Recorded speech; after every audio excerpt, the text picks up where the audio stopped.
And we'll go ahead and get started with Tomer. That's the Joe button. There you go. Hey, Ty, how you doing, man? Good. Can you shut that, Chris? Yep. Good. How you doing?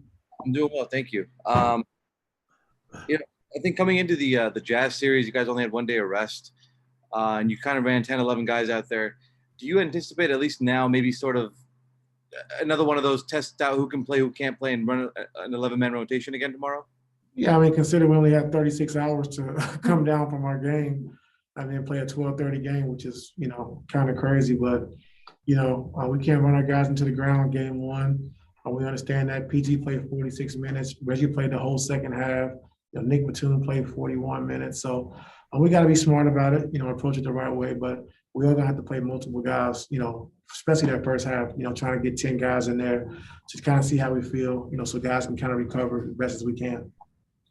What is it about this team that whenever a Kawhi or a PG is out, guys like Terrence, Marcus, Reggie are able to put up, big numbers, on play on both ends and come up big for you guys? I just think, the preparation all year, we've had the experience of guys being out and guys having to step up, and they had to play in big moments. Luke Kennard, Terrence Mann, of course, Marcus, but Reggie, with Pat going down for all those games this season and becoming a starter, like we played some big games and they produced, so they're used to it. And so they don't shy away from the moment. I think all those guys are up for the challenge and they perform well. We know we got to do it by committee. More so than having Kawhi who can do it on his own. But now with Kawhi being out, we know we got to do it by committee and do it the right way. Thanks, Ty. Thanks. Go to Mark Medina. Hey, Ty, good to see you. I got two things here. To clarify with Kawhi, is there a window for him to rejoin you guys at some point in the trip, or should we just pencil him out for game 1 and 2? I'm not sure. I know game 1 for sure. Right now he's back home getting treatment, so we're not sure about game 2 yet. Okay. And with that, I mean, how do you prepare for this series? Is your mindset almost having to deal with the possibility that he won't be available at all during this series, or how do you approach that overall? That's how I approach it, not until he gets back. We can't, do hypotheticals and, if he's coming back, what game, we got to prepare like he's not playing and, just kind of go from there.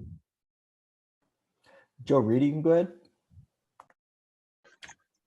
Hey, Ty, 5 years ago, you were on the bench when the Cavs completed that comeback against Golden State. Just wondering what from that series did you learn or did it serve you well maybe in this year's playoff run, overcoming the 2-0 deficits, or just when it comes managing a team when its back is against the wall? I think poise and I think adjustments and I just think believing, the first team to 4, no matter how many games you get down, and I know it sounds cliche in a lot of locker rooms when you are down, but, you have to win 4 games, and that's what the playoffs is all about. And, sometimes you have rough starts or you have a couple of bad games, but then you got to just learn from it. You got to be able to adjust, and you got to be able to do the right thing as far as attacking offensively and defensively, what you see, and try to exploit those mismatches. So I never really get down and out, and like I said, until it's over. You never know what happens. Like look at the Brooklyn series. They had a great series going, and Kyrie goes down, or injuries play a part in it. So you never know what happens. You just got to keep fighting to the end. And that's kind of my motto. Thanks. Okay, Joe. thanks. Oh, sorry. Thanks, Joe. We'll go over to Miriam. Hey there, Ty. Hope you're good. I'm sure you are. On the broadcast yesterday, Mark Jackson said that you were in a zone as a coach. And I wondered, is that a thing? Do you feel that, like as for a player, like you're gonna make every call you make go right, kind of thing? No, I don't know about that. It's just what you think about, like going into the series, going into the game, of if a team does something, how you want to adjust to it, and just try to stay 2 or 3 steps ahead. And I think my coaching staff does a great job with that. They've been phenomenal for me, like I said, all season long. And we just want to make sure when they make adjustments, we already know the adjustments they're going to make, and we have a counter for it. So just trying to prepare before they do it and understand what they're trying to do and what they might adjust to. What their adjustments might be, and then try to stay a step ahead of them. So the old chess match. Yes, ma'am. Thank you. Thanks, Miriam. We'll go to Andrew. Hey, Ty, good to see you. When you think about the series, I think going into the playoffs, obviously the sort of the knock on Phoenix was, well, they don't have the experience. Obviously they've they've handled the moment pretty well. What have you seen from the guys not named Chris Paul, who've sort of been doing this for the first time in the playoffs, and what impresses you about those guys? I just think, he's a stud. He's a star in this league. And, it doesn't matter if you've been in the playoffs or not. If you're an all-star, perennial all-star, and you can play the way he does, it doesn't really matter about, being in the playoffs or not. I think the young guys, Bridges, but, Crowder, he's an experienced vet who's been, to the Eastern Conference Finals with Boston. So the young guys are not afraid of the moment, kind of like our young guys with Terrence Mann and Luke Kennard. And, young guys are, ready to step up. And I just watching those 2 series they played, their young guys were phenomenal. They didn't shy away from the moment. So, sometimes it's overblown, overhyped about the playoffs and being able, guys are being nervous or not playing the same way. I just think you just go out there and play hard as you can and just enjoy the moment. And speaking of enjoying the moment, like, do you feel like now with these 2 comebacks, do you feel like your team kind of takes a deep breath right now? It's like, do you enjoy like to be able to reset and start from square one again? We can play at 12 o'clock tomorrow. Yeah. It's crazy, but like I said, we enjoyed it last night, and now we just got to turn the page and get ready for Phoenix tomorrow. Thanks. Go over to Law. Hey, Ty, when it comes to DeAndre Ayton, like you saw in the first round, Dallas wasn't really interested in posting their bigs outside of Boban. And then in the second round, Utah really wasn't trying to dump the ball down to Rudy Gobert. So DeAndre is a different kind of player. How do you kind of prepare for that, given how you've been playing the last couple of series? I think, when he does have a mismatch down low, we got to do a good job of trying to front the post, so he doesn't have easy catches and have our backside help on the backside. We got to be physical with him. Like, he really ducks in, he really crashed the offensive boards. He's a strong physical guy, underneath the glass, on the glass. And he hurt us in game 3 up here, down the stretch, we played small. And I think he got 4 offensive rebounds down the stretch to kind of seal the game for those guys. So we understand that, he's a physical specimen. We understand he's going to rebound the basketball, and we understand they're going to look to post him too. So we got to be prepared for all 3 of those things.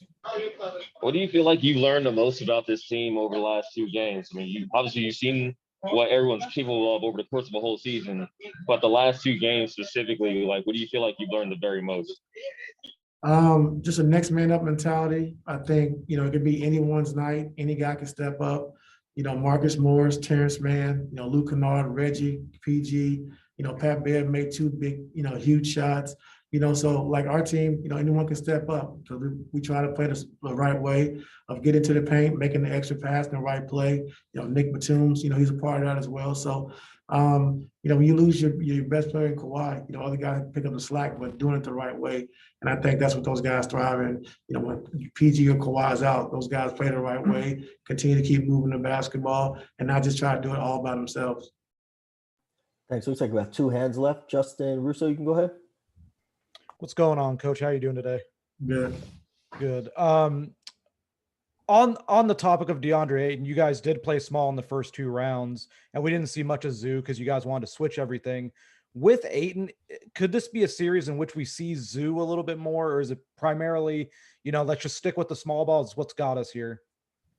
I think it's just more of a feel, Justin. I think, Zoo's definitely going to play, and everyone's going to have an opportunity to play, especially tomorrow. And I just kind of, play, a lot of guys and just kind of see who can play in this series and how they try to attack the guys we play and how those guys play offensively as well. So Zoo's definitely going to get opportunities to play. And, he's been great for us all year. They did a good job in Dallas trying to play him off the floor. And then we went small. Then they try to get him back on the floor, but I think Dallas helped us out, going into that Utah series.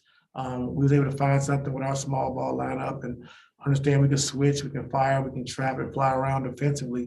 So I talked about it after the Dallas series, that series really helped us get ready for that Utah series, which it did. So, back to Zoo, I think he's going to do, he's definitely going to play a big part and a big role because, Ayton is a big force down low, and we understand we're going to need a physical body on his body at all times. If I can for a second, Utah tried to stick Rudy on Terrence in the corner and have him, kind of dig down and help on drives. In this series, is the mantra for Terrence, like, just let it fly, especially after game 6, if DeAndre is in the paint and helping off of you? Yeah, he has to take his shots, be confident with it, all the work he's put in, over this season and last season summer.